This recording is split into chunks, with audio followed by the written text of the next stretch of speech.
Former New York City Mayor Rudy Giuliani says he has a plan to revive the 5 boroughs in just 2 years. Today, he gave a scathing review of Mayor DeBlasio. The mayor, as you can imagine, fired right back. Government Affairs reporter Melissa Russo joins us from the newsroom. Melissa, I understand you talked with Giuliani today.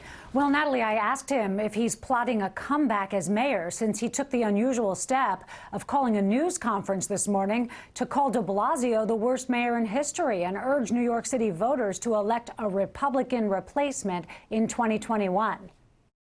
I have Democrats that come up and say to me, "We loved you. You were a great mayor.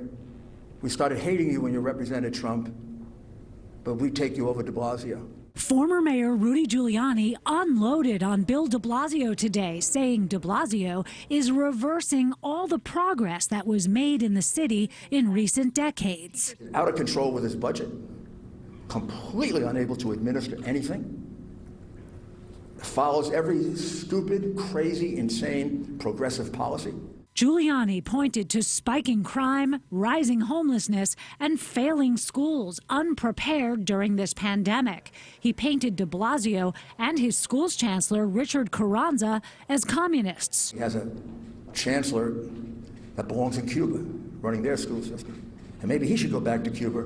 Giuliani insists the city needs a Republican mayor to right the ship, but he says it won't be him. I said, I'm not running for mayor. I think he's out of touch with reality. I think we've seen more and more Rudy Giuliani become unhinged. Mayor de Blasio said today that you, sir, are unhinged. Unhinged.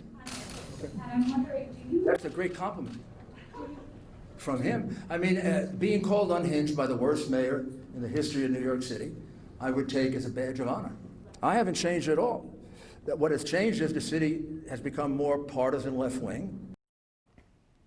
One candidate who is running as a Republican is Curtis Sliwa of the Guardian Angels. And coming up at 4:30, we'll take a look at the lack of social distancing at that Republican event I just told you about, and by Sliwa in particular, who rides the subways to help protect New Yorkers. But the I-Team found he doesn't always follow the rules about wearing his mask.